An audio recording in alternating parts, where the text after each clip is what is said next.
Hello प्यारे बच्चों। आज हम सीखेंगे एक और नया कॉन्सेप्ट। आज हम सीखेंगे आयत के क्षेत्रफल से संबंधित जितने भी इंपॉर्टेंट टाइप बन सकते हैं, तो उन सभी प्रकार के प्रश्नों को हम आज के इस वीडियो में समझने वाले हैं। तो जिन भी बच्चों को आयत का क्षेत्रफल से संबंधित डाउट है, तो वो सभी बच्चे इस वीडियो को एंड तक जरूर देख ले, क्योंकि जितने भी इंपॉर्टेंट टाइप बनेंगे, जितने भी इंपॉर्टेंट क्वेश्चन बन सकते हैं, उन सबको मैं आज के इस वीडियो में डिस्कस करने वाला हूं। तो हम स्टार्ट करेंगे क्वेश्चन नंबर 1 से, जो होगा टाइप नंबर 1 पे। तो हम सबसे पहले क्वेश्चन को अच्छे से पढ़ते हैं। क्या दे रखा है क्वेश्चन? आयत का क्षेत्रफल ज्ञात कीजिए जिसका लंबाई और चौड़ाई क्रमशः 45 सेंटीमीटर और 18 सेंटीमीटर है। तो हमें क्या ज्ञात करना है? आयत का क्षेत्रफल ज्ञात करना है। तो हम सबसे पहले फॉर्मूला जानते हैं। तो मैं यहाँ पे बताता हूँ आपको आयत का क्षेत्रफल ज्ञात करने का फॉर्मूला क्या होता है। आयत का क्षेत्रफल ज्ञात करने का फॉर्मूला होता है, आयत के अंदर लंबाई और चौड़ाई होती है। तो जब हम लंबाई को चौड़ाई से गुना कर देंगे, लंबाई इंटू चौड़ाई को गुना करने से हमें क्या पता चलेगा? उस आयत का क्षेत्रफल पता चल जाएगा। और यहाँ पे यूनिट जो आएगी उसका हमें क्या करना है? वर्ग करना है, यानी वर्ग इकाई क्या आएगा? क्षेत्रफल का इकाई आएगा। ये सभी बच्चों को याद रखना जरूरी है।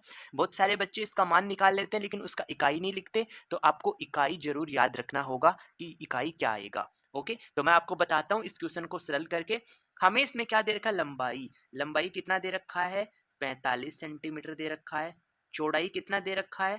चौड़ाई दे रखा है 18 सेंटीमीटर। मान रखना है, रख दो। तो हमें आयत का क्षेत्रफल निकालना है। तो आयत का क्षेत्रफल बराबर क्या आ जाएगा? आयत का क्षेत्रफल बराबर क्या आ जाएगा? लंबाई। लंबाई कितना दे रखा है? 45 इंटू चौड़ाई कितना दे रखा? 18 दे रखा। और अभी मैंने क्या कहा था? दोनों का इकाई सेंटीमीटर है, तो सेंटीमीटर आएगा और उसके ऊपर क्या लगाना है? आपको वर्ग लगाना है। यूनिट लिखना मत भूलना, मैं फिर आपको बता रहा हूँ। इक्वल टू, अब आप 45 को 18 से गुना करेंगे तो कर लो। 18 का टेबल 5 बार बोलेंगे 90, 0 9 बचा। 18 का टेबल 4 बार बोलेंगे तो कितना आ जाएगा? 72 प्लस 9 कितना आ जाएगा?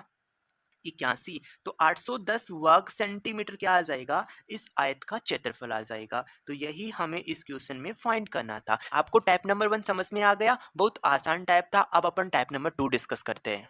देखो टाइप नंबर 2 क्या दे रखा है। इसमें क्वेश्चन मैंने लिखा है, आयत का क्षेत्रफल आपको 630 वर्ग सेंटीमीटर है और लंबाई 35 सेंटीमीटर है, और उस आयत का परिमाप ज्ञात करना है। क्या क्या दे रखा है? सबसे पहले हमें वो सब मैं लिखता हूं। हमें दे रखा है आयत का क्षेत्रफल। आयत का क्षेत्रफल दे रखा है 630 वर्ग सेंटीमीटर, और हमें क्या दे रखा है? लंबाई दे रखा है। उसी आयत का हमें क्या दे रखा है? लंबाई दे रखा है 35 सेंटीमीटर।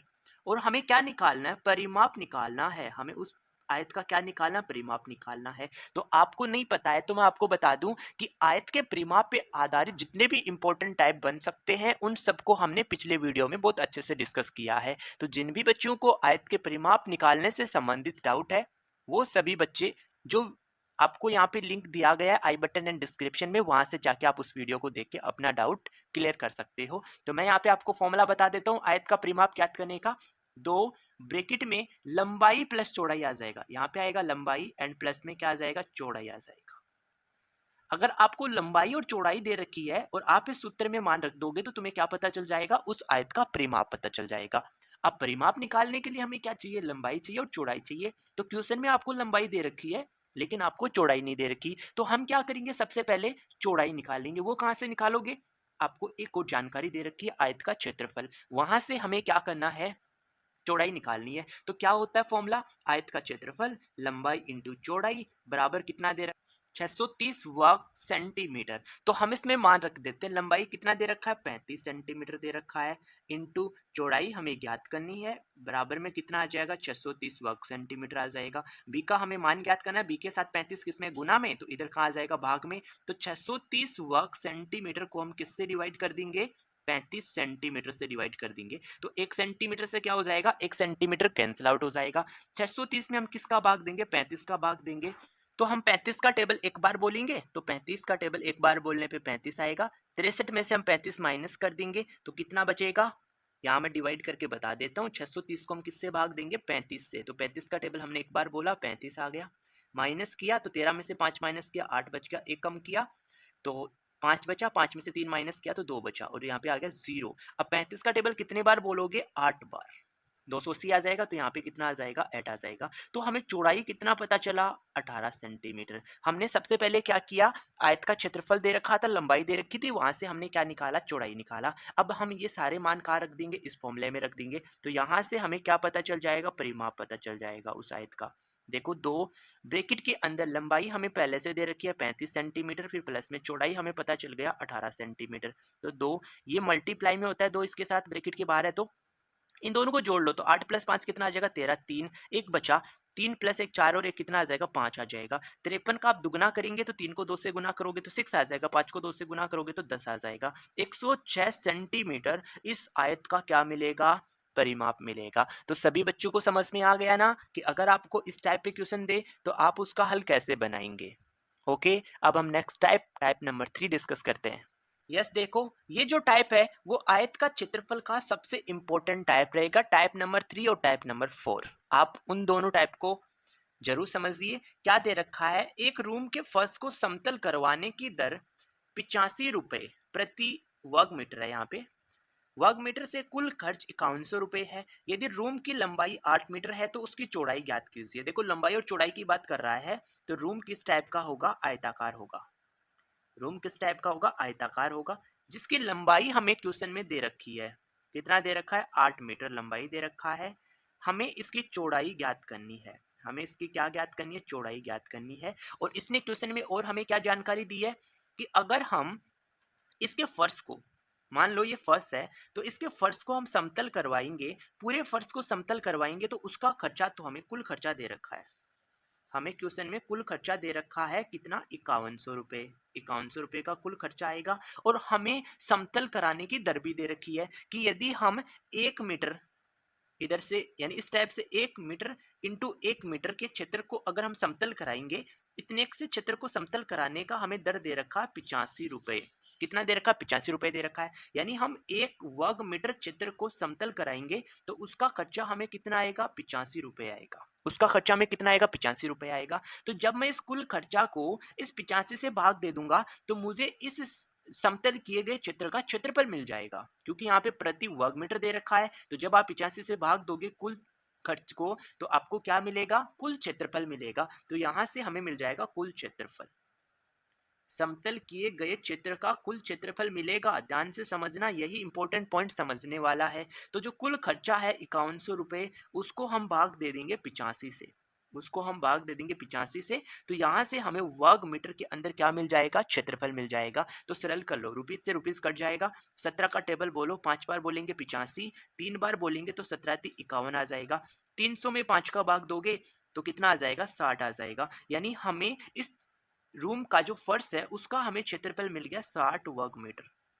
कितना मिला, 60 वर्ग मीटर मिला। तो जब हमें इसका क्षेत्रफल पता चल गया, इसकी लंबाई हमें पता चल गई, तो हम क्या इसकी चौड़ाई निकाल सकते हैं, निकाल सकते हैं। हमें क्या करना है, आयत का क्षेत्रफल का फॉर्मूला लगाना है। आयत का क्षेत्रफल कैसे कैलकुलेट किया जाता है, लंबाई को चौड़ाई से गुना करने पे हमें क्या पता चलता है, आयत का क्षेत्रफल पता चलता है। तो आयत का क्षेत्रफल हमें दे रखा है 60 वर्ग मीटर, इक्वल टू लंबाई हमें दे रखी है 8 मीटर, इंटू हमें क्या निकालना है, चौड़ाई निकालना है। तो सरल कर लो, देखो यहाँ पे 8 मीटर किसमें, गुना में, तो हम इधर लाएंगे तो कहाँ जाएगा, भाग में। यानी 60 वर्ग मीटर के अंदर हम किसका भाग दे देंगे, 8 मीटर का हम भाग दे देंगे। तो यहाँ से हमें क्या पता चलेगा, चौड़ाई पता चल जाएगा। तो कर लो सरल, देखो 1 मीटर से मीटर कैंसिल हो जाएगा। फिर किससे कैंसिल करोगे, 4 से काट दो तो 4 का टेबल 2 बार बोलोगे 8 आ जाएगा। 4 का टेबल 15 बार बोलोगे तो कितना आ जाएगा, 60 आ जाएगा। और 15 में आप 2 का भाग देंगे तो हमें बीच चौड़ाई का मान पता चल जाएगा 7.5 मीटर। तो इस क्वेश्चन में हमें क्या पूछा था, उस फर्श का चौड़ाई पूछा था, और चौड़ाई कितना आ जाएगा, 7.5 मीटर आ जाएगा। तो सभी बच्चों को समझ में आ गया होगा, इंपॉर्टेंट टाइप है। अगर किसी बच्चे को डाउट रह गया तो एक बार इस वीडियो को थोड़ा सा पीछे करके दोबारा से समझ लो। इंपॉर्टेंट टाइप है, आपको ये समझ में आना चाहिए। और इससे भी इंपॉर्टेंट टाइप डिस्कस करूंगा, टाइप नंबर 4।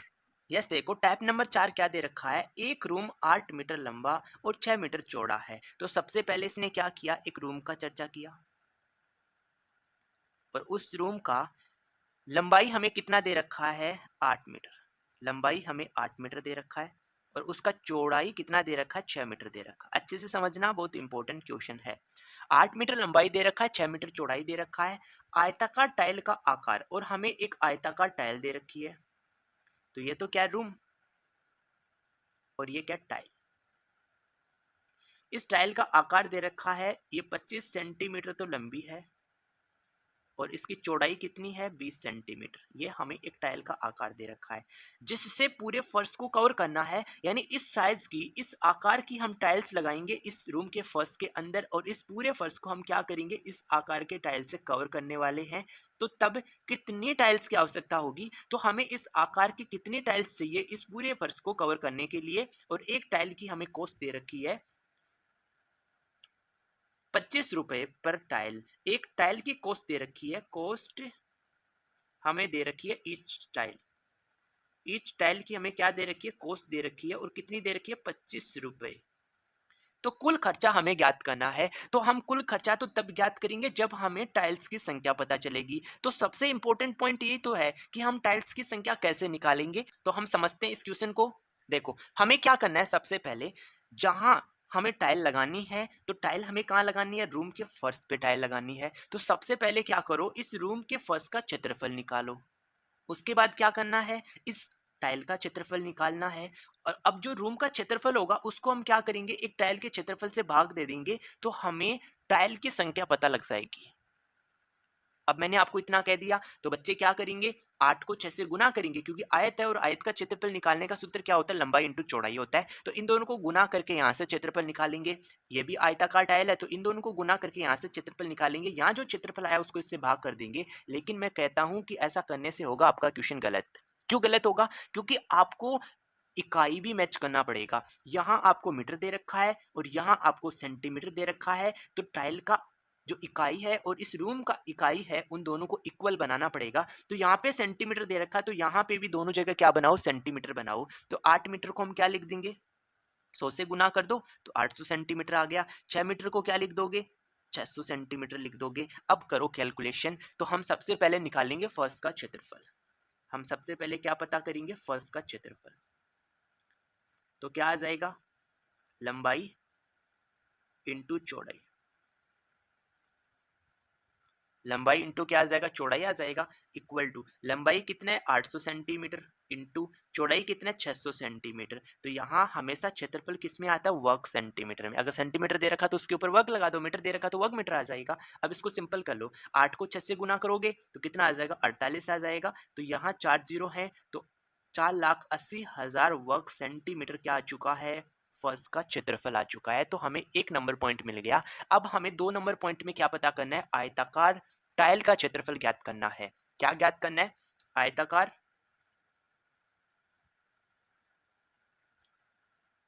टाइल का क्षेत्रफल। और ये भी आयताकार है, तो इसके लिए भी हम क्या करेंगे, लंबाई को किससे गुना कर देंगे, चौड़ाई से गुना कर देंगे। तो करो, लंबाई कितना दे रखा है 25 सेंटीमीटर इंटू चौड़ाई कितना दे रखा है 20 सेंटीमीटर दे रखा है। तो यहाँ से कितना आ जाएगा, 25 को 2 से गुना करोगे 50 और एक जीरो लगा देंगे। तो 500 वर्ग सेंटीमीटर हमें क्या पता चल गया, आयताकार टाइल का क्षेत्रफल पता चल गया। अब हमें क्या पता करना है, टाइल की संख्या ज्ञात करनी है। टाइल की संख्या, टाइल्स की संख्या। तो मैंने क्या कहा था कि जो फर्श का क्षेत्रफल आया है, फर्श का क्षेत्रफल कितना मिला हमें, 4,80,000। 4,80,000 वर्ग सेंटीमीटर को हम किससे डिवाइड कर देंगे, एक टाइल के क्षेत्रफल से डिवाइड कर दोगे, 500 से डिवाइड कर दोगे, तो हमें यहाँ से पता चल जाएगा कि इस फर्श को कवर करने के लिए कितने टाइल्स चाहिए। तो कर लो इसको सरल, 2 जीरो से हम 2 जीरो कैंसिल कर देंगे और 5 का भाग देंगे तो 9 बार टेबल बोलेंगे तो 45 आ जाएगा। 45, 48 में से 45 माइनस करोगे 3 बचा 30, तो 5 का टेबल 6 बार बोलने पे 30 आ गया और एक जीरो आप ऐसा कैसे लगा देंगे। तो 960 टाइल्स चाहिए हमें। जो आकार हमें दे रखा है उस आकार की हमें कितने टाइल्स चाहिए, 960 टाइल्स चाहिए। तो 960 टाइल खरीद के लाएंगे तो उसका कुल खर्चा कितना आएगा, हमसे इसमें कुल खर्चा भी पहुंचा गया है। तो हमें कितने टाइल्स परचेज करनी है, 960 टाइल्स। तो 960 इंटू क्या आ जाएगा, ईच टाइल आ जाएगा। प्रत्येक टाइल की बात कर लेता हूँ, तो यहाँ पे 960 इंटू प्रत्येक एक टाइल को खरीदने पे कितना रुपया खर्च हो रहा है, 25 रुपया खर्च हो रहा है। तो हम इसको किससे गुना कर देंगे, 25 से गुना कर देंगे। तो कितना आ जाएगा, हमें यहाँ से रुपये मिलेगा। जब 25 से गुना करोगे 960 को तो एक जीरो लगा दूंगा।